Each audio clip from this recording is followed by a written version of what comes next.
Don't panic. For the next hour, let Steve and Paul talk you down from that ledge, right here on RFI. They're the host who won't cop out when there's panic all about. And my time is a piece of wax, falling like a hermaphrodite. He's choking on a pillow.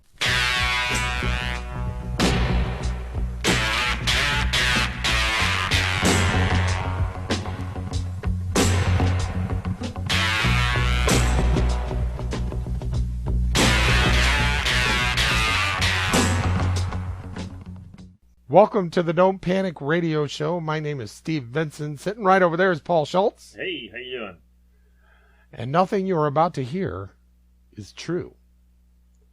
Hey, how'd you like that Superbowl, man? That was one for the ages, huh? I was on the edge of my seat. How about insert quarterback's name here, cementing his legacy by winning that game, man. And he won it his way too. I mean, that's the great thing is he did his thing, played it his way, and he won the football game. He's like Sinatra, man. He did it his way. Exactly. You know, he had a few regrets, but too few to mention. I gotta say, I have one regret myself. I know it's not all about me, but you know, it's at least partly about me. And my regret is the commercials.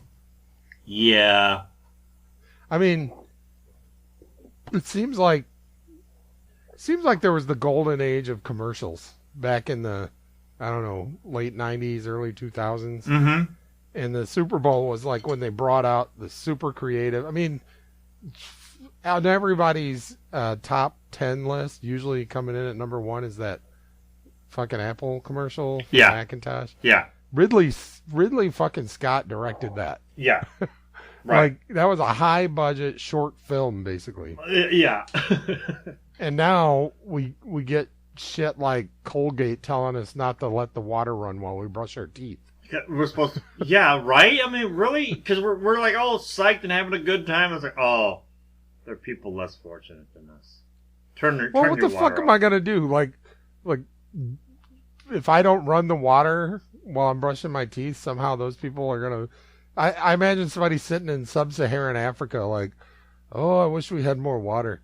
And then I decide not to run the water during my teeth brushing, and there's some spigot that opens up, and they go, look, it's water. Right? Or, you know, or those motherfuckers would just brush their teeth a little more. They'd have plenty of water. Problem solved. They'd have let it run. Call little what's a good sub-Saharan African name? Charles Jones. That's what always used to crack me up when I was a kid. They'd be talking about, and in Africa there's war going on, and General Chuck Smith is, you know, fighting against the ruthless dictator Jonathan West. Mm-hmm. I'm like, wait a minute, those aren't African names. But you remember that, right? Yeah. Oh yeah. It was that country that the slaves went back to or something. Yeah. Ladies and gentlemen, another edition of the Don't Panic. Like, we're having the dialogue. We're having the important conversation of race. Yeah. Of course, we're going to approach the delicate powder keg that is the subject of race with our usual, you know, blind, fumbling enthusiasm. Exactly. That describes it pretty well, actually. Blind, bumbling enthusiasm. Anyway, back to the little thirsty African kids. That's right. So if I, you know, hey, everybody, the Vincent family decided to, you know, not flush when they pee. It's like, oh, awesome. Anyway, I hate commercials like that because if you already give a fuck and believe that it'll make a difference, you probably don't run the water while you're brushing your teeth. And if you don't give a fuck and don't think it'll make a difference, that fucking commercial's not going to do anything to change you. What are they, other than turning me off to Crest or Colgate, what purpose did that come out? Made me feel, fine, you know what, Colgate, you want to make me feel guilty? Guess what? I'm going to AIM. AIM doesn't make commercials like that. That's right, AIM. AIM. They still make that? As far as I know, I think it's got like 12 colors in it now. Some Aquafresh. Yeah, so Aquafresh. I need stripes in my toothpaste. That's right, to let me know what's in there. You know what's funny? When I was younger, before I had a family, I used to see those starving kids in Africa commercials. Yeah. And it was like, you know, for 75 cents a day, you could feed a family of 12. I'm like, damn, I have kids. I'm moving to Africa. But, you know, that didn't happen. The whole... It's expensive, man, over here. That's it's only right. 75 cents a day over there. Fucking moving to Africa and eating big bags of rice. They got one hell of an Aldi's over there. All right, so Colgate trying to fucking get me to turn the water off while I brush my teeth. PETA runs a commercial trying to make me believe if I stop eating meat, it'll take me longer to have sex. Look, I don't know what they were going for there. That commercial, you know, the be vegan lasts longer. I'm like, I'm already busy. Why do I want another thing in my life to take longer? Shit. Give me a hamburger. I'll be done in 35 seconds and we can get on with the day.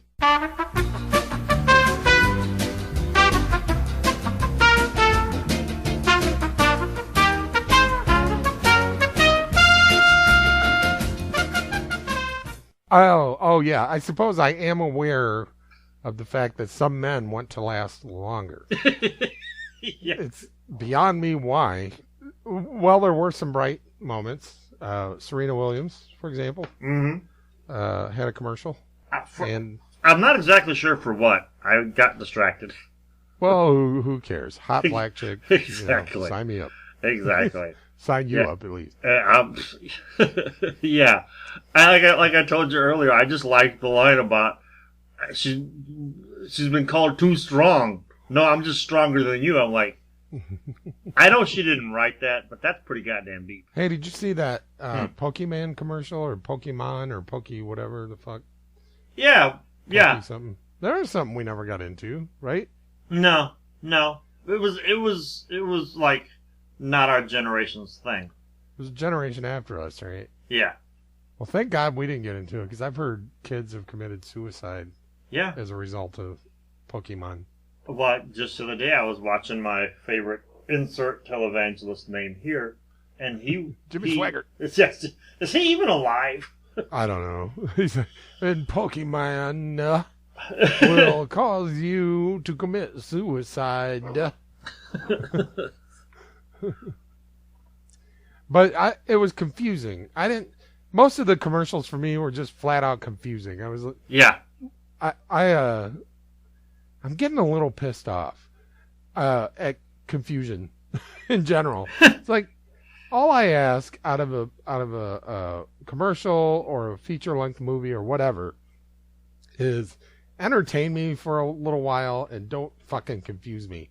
Yeah. And Interstellar. So we watched that the other day. Yeah, I saw you posted about that. I haven't seen it yet. So it took me till the next day, and like we're sitting there eating lunch, and I go, "Oh wait, I think I get what that movie was about." Same with Sicario, which was a drugs, Mexico, FBI, CIA. This is not your case anymore. We're taking over. This isn't your jurisdiction. You don't have jurisdiction here. I do now. That kind of movie. And like there were tunnels and Delta Force, and I got to the end of it and I was like, who was the main character? I don't even know who the main is. Yeah. A lot of great scenes. Don't get me wrong. A lot of shooting and black ops and explosions and car chases and shit like that. I was like, all of that was pretty awesome. But it's all for naught if I get to the end of it and go, okay, what did I just see? See, that's what irritates me about today's action movies. Mm-hmm. I mean, granted they got they became a parody of themselves back in the 80s. Yeah. But that was like the golden era of action movies. And then everything started to turn into like there was like hidden agendas that they were trying to get across. Right. And everything got sensitive and everything got like just totally changed how I want to sit down and I want to watch a movie where they do that thing where like the guy is standing and then they come to the car, then they go back to the guy, then they go back to the guy, and it's like I want that kind of action where everything is just like exploding and dudes are jumping. Dudes, they should break their, like when John McClane does the fire hose jump in Die Hard, you know, and you know he'd be dead, but you don't care because he comes up and he's all bloody, and nobody takes a punch in the face like Bruce Willis. He's so good at it. But they don't do that anymore. It's all, everything is tied into like countries nobody's ever heard of and we don't care about. And it's always like a double cross, and it's always like a sensitive thing. And they always got beards. And it's like lots of beards. Yeah. The last movie I saw, like I remember watching the last real popcorn melodrama action movie that I've seen was have you seen The Last Stand with Arnold? No. Oh my god. It is so good. When they made the commercials and they were airing them, you know, they were hyping up that Johnny Knoxville was in it. And yeah, he was, but he wasn't the it boy for that movie. It was just a great non-stop action movie. And now it's all like slow motion helicopter blades and swirling, you know, whatever that brown blackish stuff is that is on the ground when helicopters land. And I don't get it. None of this appeals to me. Well, a lot of people believe Die Hard is one of the greatest movies ever made. Not because it's necessarily everybody's favorite movie, or that it's cinematically perfect or whatever. But the way I look at it is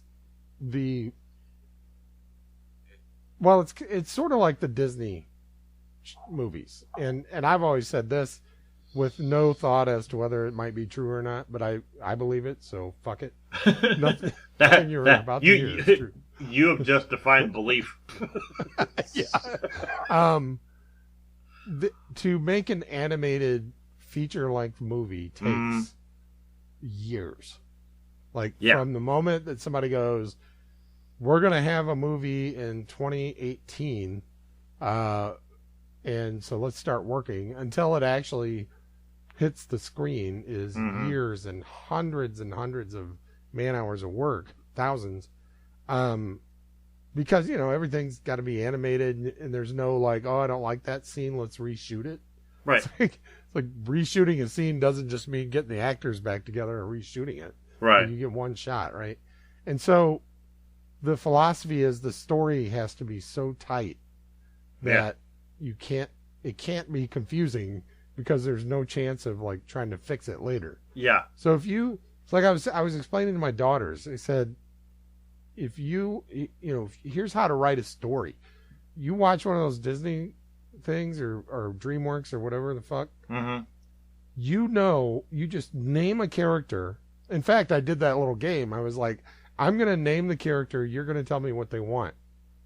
And every single one, I was like, what does this one want? And they were like, what is the in the fucking Frozen? I was like, what was it, a donkey or a polar bear or something? I was like, what does he want? And they were like, he just wants his owner to be happy. It's like, what does the chick want? She wants to be, left alone. What is this? And if you look at Die Hard, like every character in that movie wanted something. It was real clear it wasn't confusing what they wanted. They wanted one thing, and everything about that movie was about obstacles, getting in the way. Right. Have you read Kurt Vonnegut? Mm-hmm. Okay.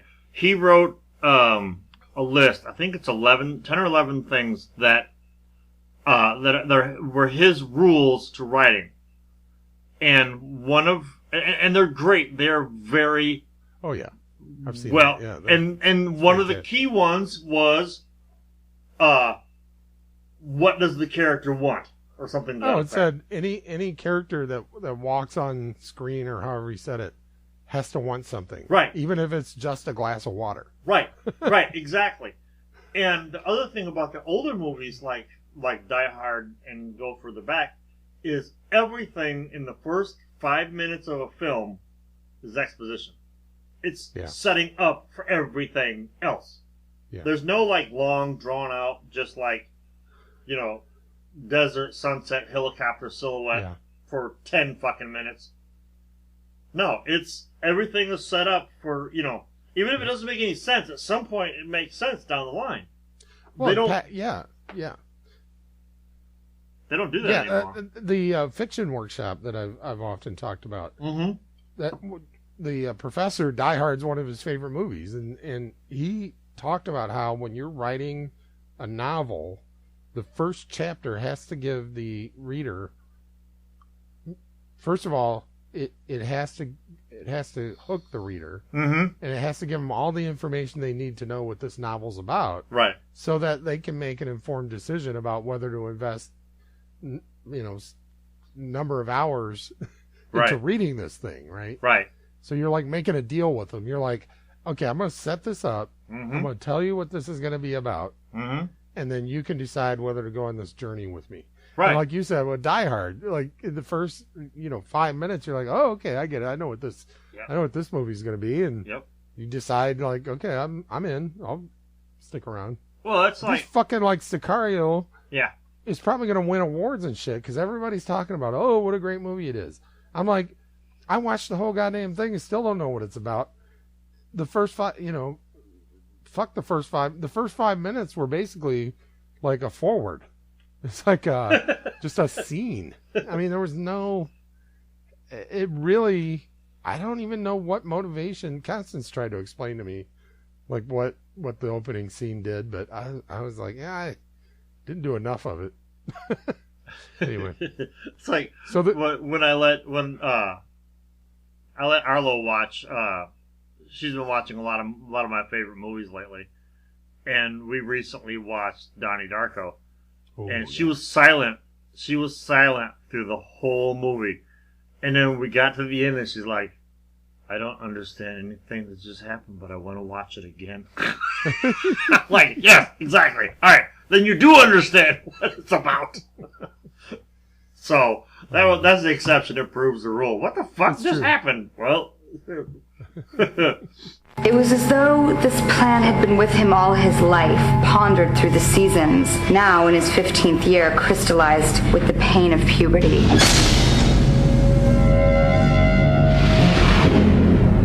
So, why'd you move here? My mom had to get a restraining order against my stepdad. He has emotional problems. Oh, I have those too. What kind of emotional problems does your dad have? I'm going to tell you a little story today about a young man whose life was completely destroyed by these instruments of fear. Donnie is experiencing what is commonly called a daylight hallucination. Has he ever told you about his friend Frank, the giant bunny rabbit? The what? I'm not going to be able to continue this conversation. Don't worry. You got away with it.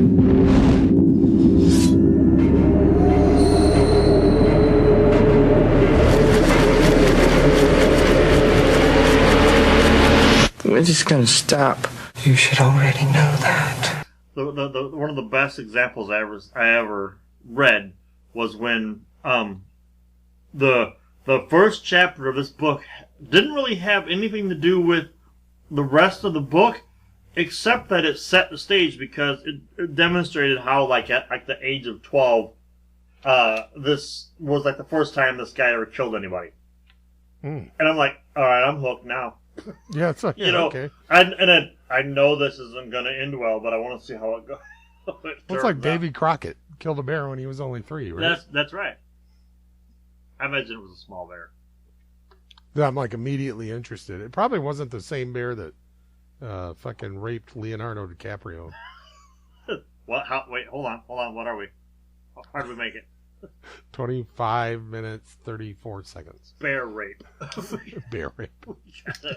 We have a new topic. I heard that's a good movie too, but I can't get past DiCaprio. I know, right? He is not a good actor. What kills me is the best acting he ever did, he was retarded. Good. So I don't know. Simple. Yeah. What was it? Simple. What's his name? Simple. Simon? From Tropic Thunder. Oh, yeah. Simple Jack or something. Call me Simple Jack. You're a full retard. You're a full retard. Oh, against my better judgment and against your better judgment. Mm-hmm. Last night I watched part of Next with Nicolas Cage because it had a lot of stars on the rating, and I liked the premise, like a psychic who can see 2 minutes into the future. Mm-hmm. I was like, that seems pretty cool. And I was watching it and I thought, I don't know if his acting is that bad. The dialogue really, really, really sucks. And the execution of the movie really sucks. Mm-hmm. But is his acting bad? I don't know. He was really believable as a psychic who could see 2 minutes into the future and had terrible things to say, like terribly awkward things to say. Nobody ever has anything good to say. Nicolas Cage is like the black Will Smith. He's just that bad. Nicolas Cage is the black Will Smith. Yes, he's that bad. Yeah. Although I would make Will Smith the white Nicolas Cage. I think he seriously is. That's like when a friend of mine, when I went on my rant about when I posted that thing the other day about, like, as much as it's been well documented how much I hate Nicholas or Will Smith, but this is me and you. He's like, why? My buddy was like, what do you got against Will Smith? I'm like, how much time do you have? Let me sober up. That's right. Go to another room. Find a dry erase board. Let's take a nap for a little while. Take a nap. Let's both take a nap. Change the channel, Marge. Looks like Donald Trump's going to drop out of the news. Sarah Palin. I thought that was going to, like, I thought Sarah Palin endorsing Trump would seal our, like, we wouldn't have to think about what to talk about for the next year. Like, we just like log on and start talking. We'd have like a Mad Lib. We would just every week just fill in various nouns and adjectives. So, no Trump. I hope I'm wrong. I hope he comes back and like wins New Hampshire or something. Or maybe Bernie will win New Hampshire, because Bernie would be fun to make fun of too. Only he might be off limits because he's a Jew. I don't know. I can never keep track. Sometimes it's okay to make fun. Sometimes it's not okay to make fun. But I think it's always okay to make fun of people who make fun of Jews. That is always cool. With a couple of exceptions in history and geography. I mean, if you make fun of, say, the Ayatollah Khomeini in Iran, that could probably be a bad thing. Anyway, I don't like where this is going. Rewind. It's going Get to the a dark other place. record. Turn that shit off, man. Change the channel, Marge. all I really know about Iowa is I have a lot of liberal friends, and it has turned into the whole dangling Chad thing all over again in Florida. It's like, oh really? Yeah, everything is, they're like, one person will say, well, Hillary clearly wins, in quotations, because it's not true, and then they'll explain why, And that's all I've seen, and I'm like, it's not funny, so I don't really care to finish reading the article. Well, for for several years, I supported the Republicans. I supported the Democrats for a number of years. Then I switched over and supported the Republicans for a number of years, and now I'm, as is well documented and recorded for posterity and for posteriors, I don't support either party. Right. However, I will say, and I'll admit I can't be objective, so this is not obviously true, just like everything else we say. That's right. But I feel like the Democrats get kind of a pass on those things because I try to pay attention to stuff, and the only thing I've heard is that, it was close, and Bernie Sanders is checking into his options as far as recounts or whatever. But I have a feeling if it were Trump and Cruz, it would be like, Saturday Night Live would dedicate an entire show to make. Oh God, yes. Oh yeah, yeah. As much as I don't subscribe to the lamestream liberal media. I don't really subscribe to that. They clearly get a pass when it comes to being like lampooned and picked on and shot down. They're like the Democrats are like the fat chick. We can't pick on her anymore. And ironically, their front runner is a fat chick. Well, so we're not going to be able to talk about Donald for much longer. Football season is over. Yeah. Well, it's interesting you mentioned that Pokemon commercial. Yeah. Because here's what gets me about the Pokemon commercial. Because I watched it and I'm like, they got all these people doing all these, athletic things. And then at the end, the dad's sitting there. And first of all, you can't have a white kid doing anything anymore. They can't win anything. It's always like a white girl or some weird, ambiguous brown kid. You can't have the white kid like running like hell, like beating. Well, first of all, they wouldn't because like you never compete in like a cross country with like an African. You just don't. But they're never like winning anything. And then at the end, white guy with a beard, I don't know what that's about, talking to his white son and he's like, "You can do it," or whatever the catchphrase is. And I'm like, how the fuck does playing cards on a playground, which is what Pokemon is, compare to running a marathon in the Olympics? I think that was a bit of a stretch. It's one of those, we're going to have a message. It's like every fucking commercial's got to have a goddamn message now. So it's fine if there's a message as long as that message is buy our shit. But if the message is, oh, you can do anything. I don't fucking, like we talked the last couple of weeks, I don't think the millennials need to hear that. I think they got that. They're like, oh yeah, we get it. We can do anything. We'll be anything. If the day's events have you in an uproar, don't panic. It's Steve and Paul to the rescue. Man, you ever been like so? Well, in recent memory, have you ever been so hungover you prayed for death?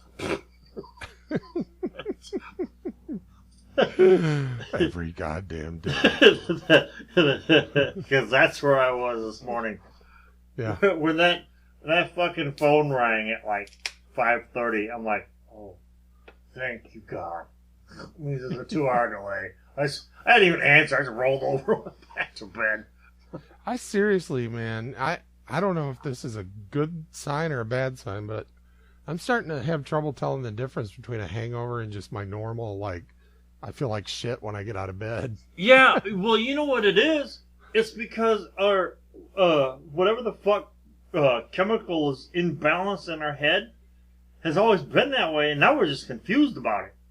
Yeah. And it's like, the only thing that I can equate this feeling to is a hangover, I am like really fucked up. I mean, well, so sometime in the last few weeks, I well, I forgot to drink. I just like got toward the end of the day, and about the time I normally take a drink, something distracted me, and next thing you know, it's like 8:00 before I remember that. I haven't drank yet. Shit, you know how it is. Yeah. Forget to drink, and a couple hours goes by. It's bedtime, and so I maybe had one or two, probably 2 or 3 beers, and got up the next day and still felt like shit. It's the worst. And so my wife pointed out, she's like, well, you might need to give it a few days in a row before you make any judgment about it. She's so like, wise. Well, that didn't work. Fuck it. Give me a beer. She is so wise. I tried to quit drinking once. I didn't feel any better. Yeah. So next day I started drinking again. And that just shows how fucked up our brains are. Because it's like, because we drink and then feel like shit the next morning is like a reminder that we feel like shit even when we don't drink. Well, drink to live, live to drink. That's right. So the Pokemon. I think it's Mon. I think that's the Japanese pronunciation.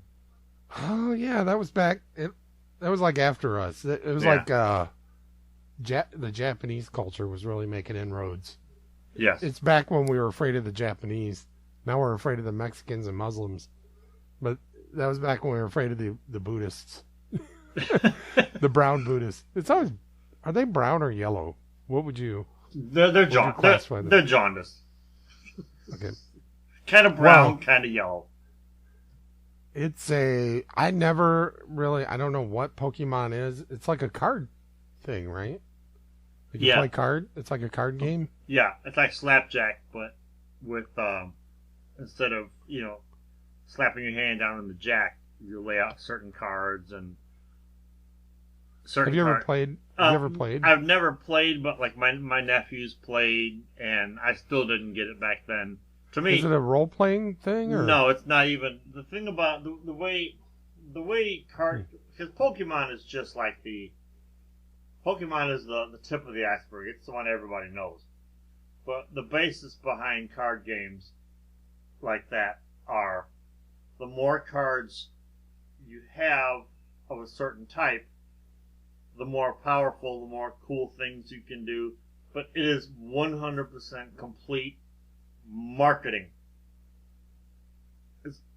It's all it is. It's like, if you have the cool cards, which you can only buy here, and you have to have so many of them, and there's only so many, so you have to buy these packs, and hopefully it's in there. It's fucking marketing.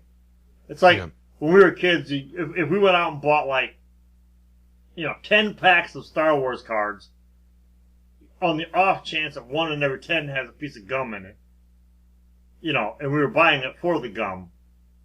That's kind of what. That's kind of. We used to do the. My brother and I used to do like baseball cards, and like hoping to get, like our favorite players, and then you go trade that shit, right? Yeah.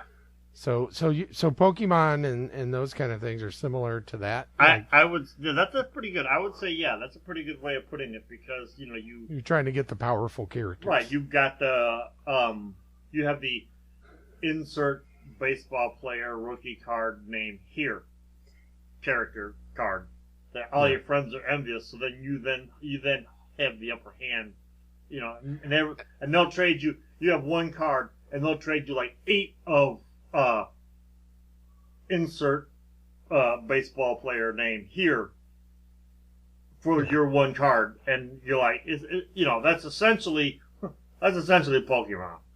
Well, and that's like a throwback. My dad used to play marbles when he was a kid, and he said, and he kind of described it like that. You get a pack of marbles, and he was poor, so it was probably just like rocks that he picked up from the bottom of the stream. That's right. But if you could get like you would trade people a bunch of marbles for your one, what they call it, an Aggie or something like that. Yeah, it was an Aggie. Yeah, so that you'd have that, and you'd trade marbles and stuff, and yeah, so it's kind of a throwback to that, kind of. Yeah, it pretty much is. It's just that the difference is, like, marbles were cheap, and trading cards like this cost like $4 or $5 a pack for like 5 cards. So why didn't we ever get into the card games? Well, they didn't exist. Or marbles.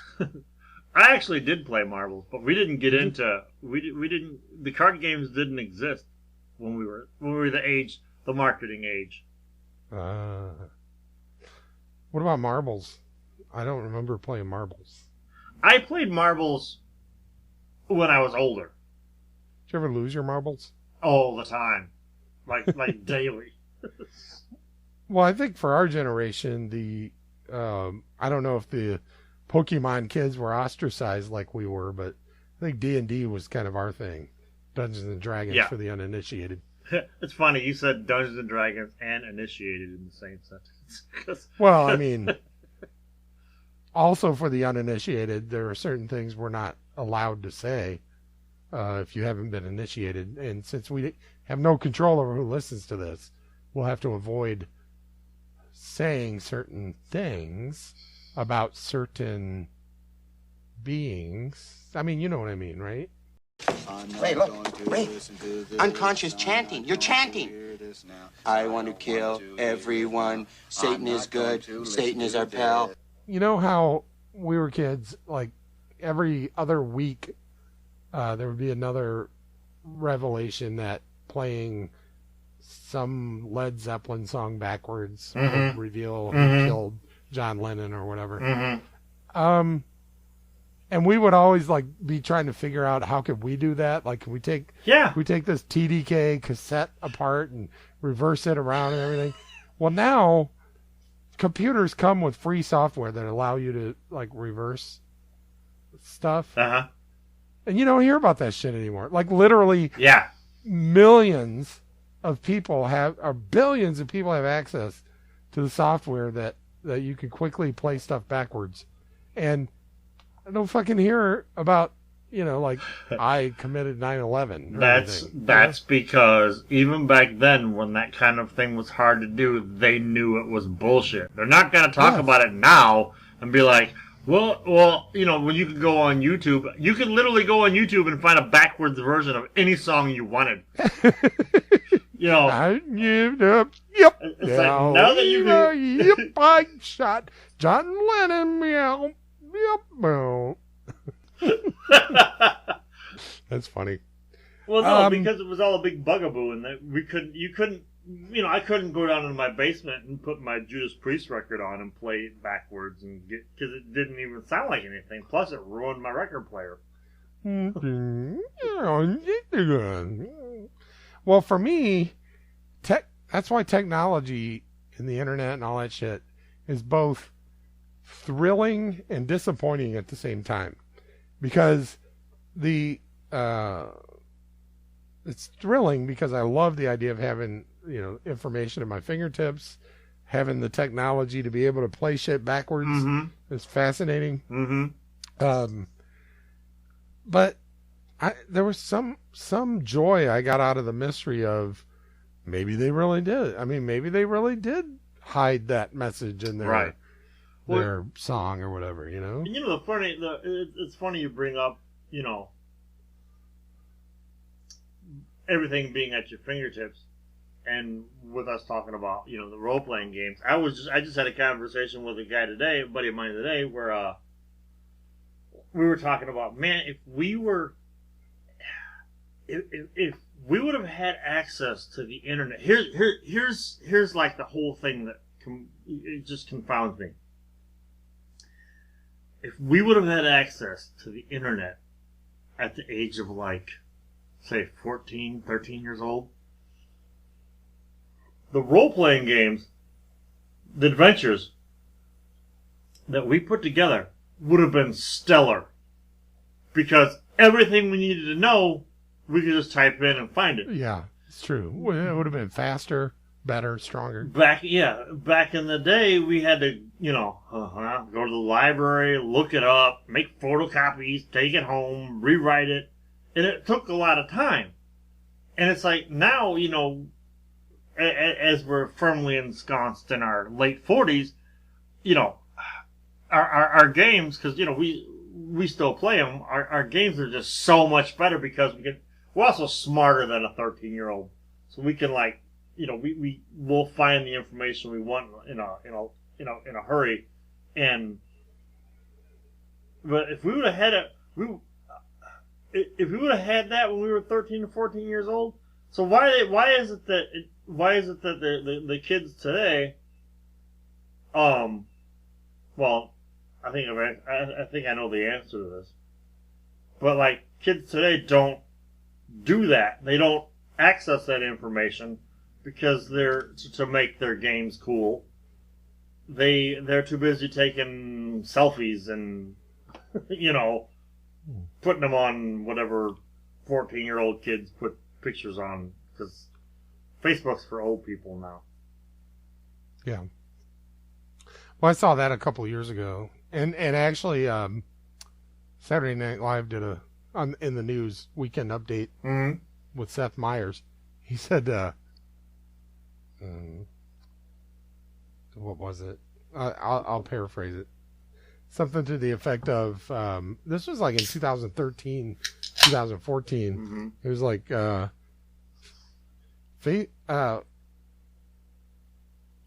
Facebook saw a decline in the number of 16 to 22-year-old members last month, which is really surprising because Facebook is really great, said moms.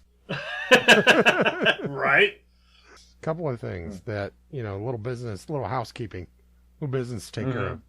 First of all, our most sincere and heartfelt prayers go out to MP Cavalier and the entire Cavalier family. That's right. I kind of thought that would be funny to say our sincere, heartfelt prayers, knowing that neither of us pray. or are sincere about much. Or heartfelt. I will say, I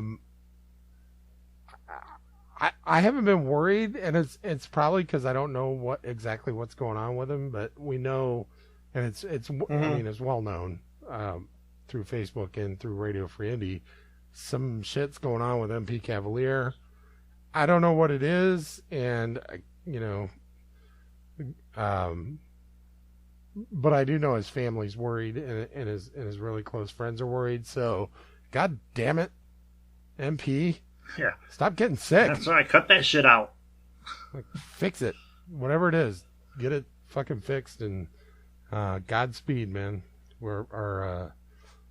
And I keep offering up casseroles to his wife, but she won't take me up on it. And I swear to God, I will fucking make a casserole. Just take it over to their house. Yeah. You know what? Do people do that? I was thinking about that. I don't think in the history of food people have ever done that. I think that was a lie perpetrated by Hollywood. People took casseroles to people's houses. There's nothing worse, and nothing makes me judge someone more than when somebody's like, oh, so-and-so sick or whatever, and then somebody will post, well, you know what? Let me know if there's anything I can do. Right. It's like, you motherfucker, you just did 2 dick moves. You just made 2 dick moves. One dick move is trying to get public brownie points for offering to do something. The other dick move was putting it on somebody who already has enough shit going on in their life. Right. Giving them an assignment. You basically just gave them homework. Yeah. Think of something for me to do so I can fucking feel good about myself. That's like when you get a coupon for $20 at Olive Garden. What you've really done is given me a bill for $15. Yes. So now, but okay, so translate that into MP and I are friends. Mm-hmm. I would love someday to to have him call me one of his best friends, but not right now. I mean, we work together. We kind of know each other. We've been out to lunch a few times, right? I love what he's done for us and for our show, Right. giving us this platform and everything. So I don't think showing up on his doorstep with a casserole is exactly what. I mean, I think that too would be an imposition, because it'd be kind of like to his wife. It'd be like, I know you're busy. I know you haven't had time to shower in 3 days, and you're probably wearing, some clothes that you were like wearing your cleanest dirty shirt. And, but I'm going to show up to your door and make small talk and thank me for some shit that you might not even like. I'd like to get some of those envelopes. Like, you never watched The Sopranos, did you? No, not really. But any mob movie, I guess it doesn't have to be The Sopranos. Any mob movie when they're like somebody's paying somebody like their taste, it's always in an envelope. But it's like an envelope that's like almost exactly not big enough. Yeah. But it's got it's got a big wad of cash in it. Right. I want some of those envelopes and just hand that over. Just like, here's your, here you go. Yeah. Don't mention it. It's got never happened. Yeah. It's about a half-inch thick. So it's just this cardboard. never happened. It's cardboard with like a Walmart gift card inside of it. It's like, you didn't have to do this. If I thought I had to do it, I wouldn't have done it. That's right. No, just take it. Don't ever mention it again.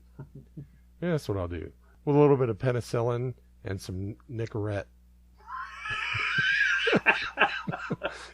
Not like I'm going to give like a Weight Watchers membership to a fat chick. I mean, if you're smoking, I think we're at the point in our society where you can give somebody some Nicorette. Or get them a vape thing. Yeah, a vape. Here's some juice and a vape pen. Here's a starter kit. Here's how I know vaping has jumped the shark. There's like 8 vape stores in LaPorte. And people still smoke just like freight trains around here. It's like, we just had that conversation with the kids the other day, trying to convince them that people would actually smoke in the car with the windows rolled up. Mm-hmm. Because them being warm was more important than me being able to breathe. Yeah. Yeah. And it was always he's fine, he's young, he'll heal. Yeah. So the other, anyway, thoughts in good juju.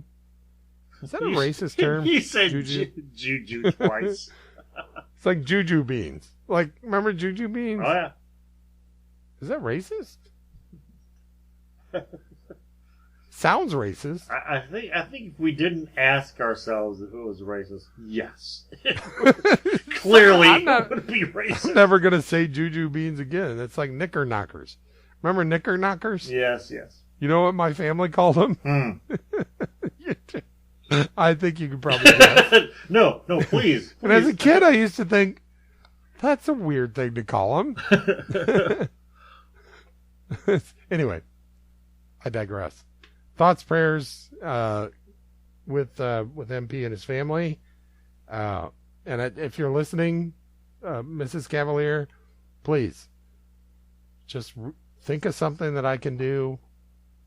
Write it down in detail, like detailed steps that I can take to support you.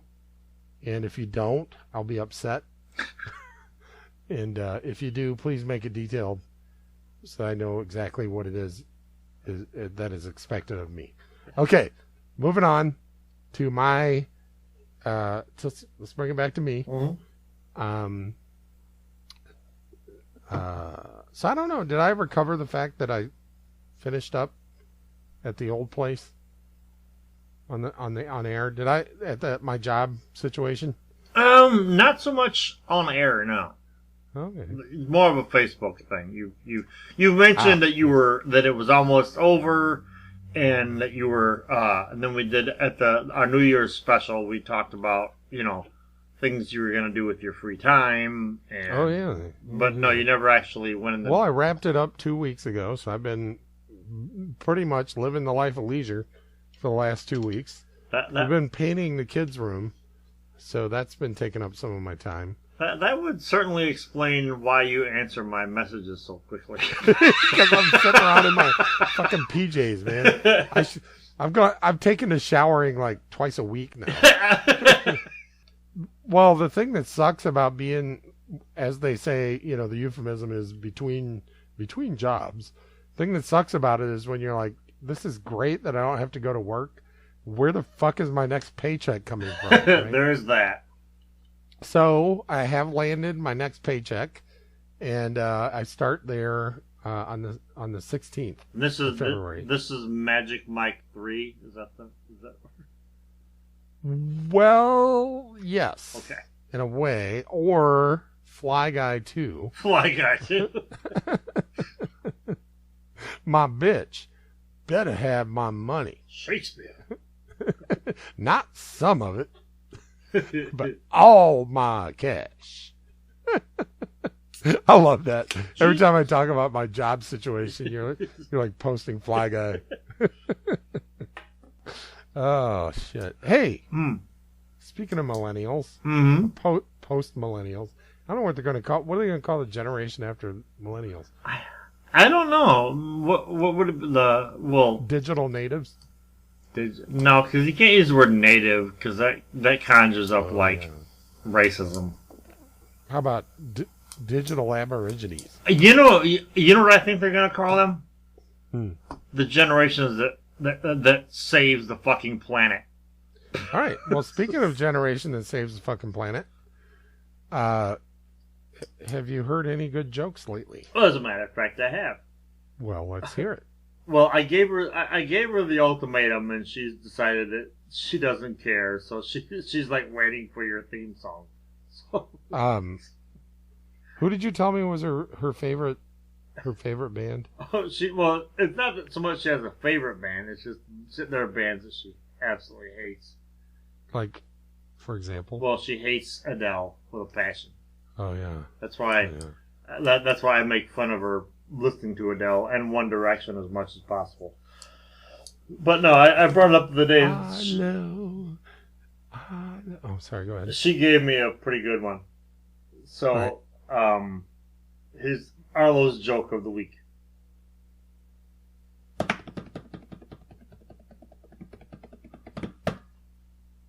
What's red and bad for your teeth? It's red and bad for your teeth. I don't know. What is red and bad for your teeth? A brick.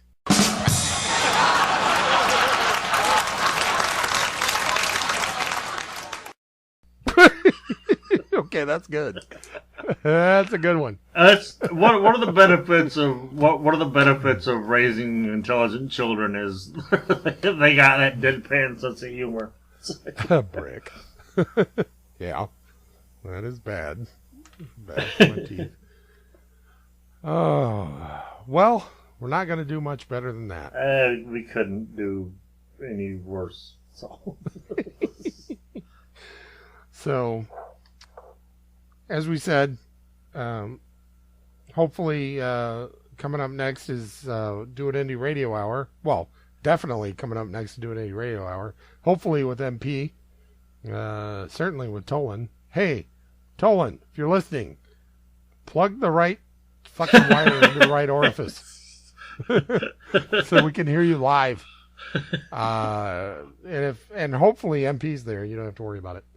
But stay tuned to find out if MP has come back from the brink. In the meantime, for Paul Schultz, I'm Steve Benson, and nothing you just heard was true. And go Athletic Squadron that won the Super Bowl. Athletic Squadron.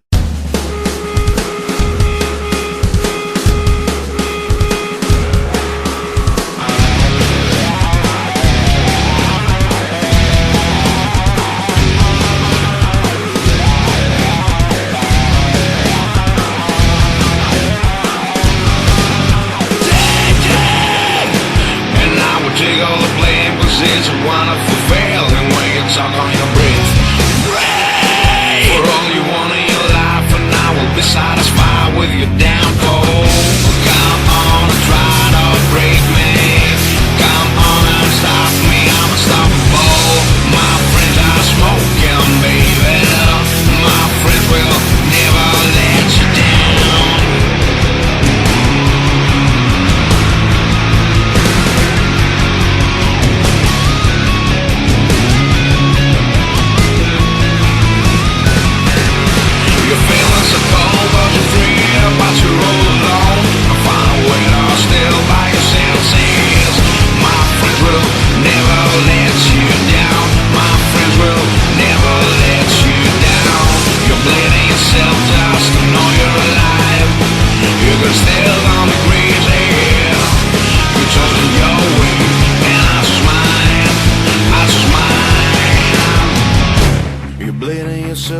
just to know you're alive. How you wish to feel the pain